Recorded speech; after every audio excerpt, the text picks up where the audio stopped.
Once upon a time, in the quiet town of Ravenwood, a police officer named Detective Sarah Collins found herself entangled in a nightmarish ordeal that tested her courage and sanity. It all began on a stormy evening, as she patrolled the deserted streets, the rain pouring down relentlessly. As Detective Collins drove through the dimly lit neighborhood, an unsettling feeling washed over her. The wind whispered eerie secrets and shadows danced menacingly in the flickering streetlights. Ignoring her growing unease, she focused on her duty to protect and serve. A distressed call came in through the static-filled radio, reporting strange occurrences at the old abandoned mansion on the outskirts of town. Rumors circulated that the house was cursed, haunted by the vengeful spirits of those who had perished within its walls. Detective Collins, a skeptic by nature, dismissed the tales as superstition.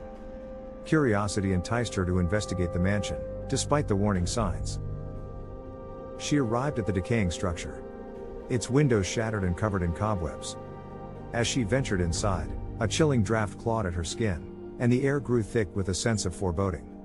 The walls seemed to whisper in hushed tones, their secrets lost to time. With each step, the detective's unease grew.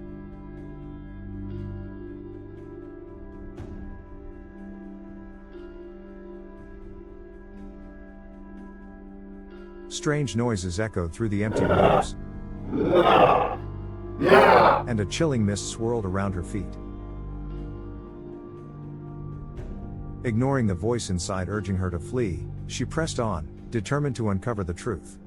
As she ascended the creaking staircase, a blood-curdling scream reverberated through the air. Detective Collins quickened her pace, following the tortured cries. They led her to a hidden chamber, its walls adorned with macabre paintings and shelves lined with dusty tomes of black magic. In the center of the room, a ghastly figure stood, draped in tattered robes. The being's eyes gleamed with malevolence, and its voice dripped with sinister intent. It revealed itself as the spirit of a notorious serial killer who had died in the mansion years ago, swearing revenge on the living. Paralyzed with fear, Detective Collins watched as the malevolent spirit summoned spectral minions. Their ghastly apparitions swirled around her, their icy touch sending shivers down her spine. Desperation fueled her survival instincts. She drew her weapon, firing rounds at the ethereal beings. But the bullets passed through them, as if they were nothing more than wisps of smoke. The spirits closed in, their menacing presence overwhelming her senses. In a final act of desperation, she reached into her pocket and pulled out a small vial of holy water, splashing it onto the spectral assailants. As the holy water made contact, the spirits recoiled, shrieking in agony.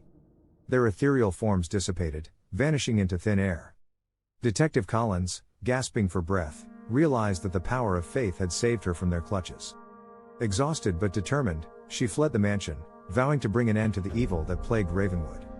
With the help of a local priest, she unraveled the dark history of the mansion and discovered a hidden book of spells that could banish the spirits once and for all.